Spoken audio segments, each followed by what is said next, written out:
Hey, what up? Scott's here. It's been a while since I've done one of these opinion videos, and I want to talk about the Switch 2, because with the Switch 2 Direct coming and going, that was about a month ago now. Actually, it was this month, but this month's almost over. We were able to see a bunch of games where, if you were a Nintendo fan, there was a lot of franchises that are coming that you might enjoy, like Donkey Kong, Mario Kart, the Dusk Bloods. Hopefully the Dusk Bloods is good. And I'm not here to shed light on anything, but simply give my opinion on why or why not you should get a Switch 2 or not get a Switch 2. I'm also going to give my reason for me personally of why I want to get a Switch 2.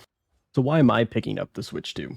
If you're like me, you have the base Switch from 2017, and probably saying the same thing I have been for the past 2 to 3 years. Something along the lines of, Nintendo's going to release the next console soon. I don't need to get the OLED Switch, or the Switch 2 is next year for sure. And doing that for 2 to 3 years until now that they've actually released it. Well, that is reality now. The Switch 2 is dropping in about a month or so, because we're almost in May. So my number one reason for me to pick up a Switch 2 right now is purely out of upgrading my Switch. It's the base Switch from 2017, and it needs an upgrade. There's a bunch of Switch 1 games I still want to play, and the Switch 2 allows backwards compatibility. The second reason I want to pick up the Switch 2 is because there's Switch 2 games coming out that I want to get. Mario Kart, Donkey Kong, the Pokemon ZA game that is going to run at better frames. So I'm going to be picking up a Switch 2 for $500. I think it's a reasonable price, and it's an upgrade that we wanted for a while. And the upgrade is going to come at a larger price point than the original Switch 1. If you think about it, the Switch 2 is kind of like a pro version for the Switch 1. I think $500 for the console, $450 if you don't actually care for Mario Kart, is an acceptable price. The PS5 was $500 on release, and the Xbox Series X was $500 on release. Yes, the Switch 2 is still not going to be as powerful as that, but it is a significant upgrade for the first-party games. Again, if you're like me, you buy third-party games like Elden Ring on more powerful platforms. For me, that's my PC. Now, would I like the Switch 2 to be cheaper? Of course. Who wouldn't want to spend less money on a console? It's just not the problem about this. The bigger problem is the $80 games.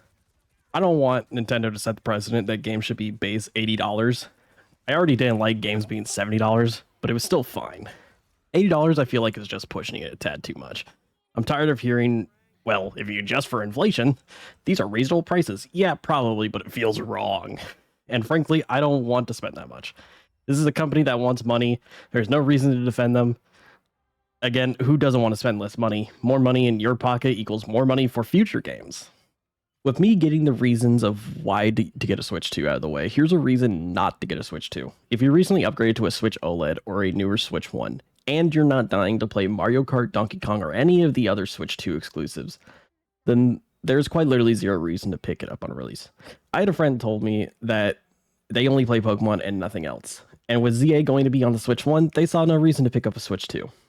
Yes, ZA will run better on Switch 2, but I don't think getting a Switch 2 for a single game will be on the Switch 1 is a good enough reason.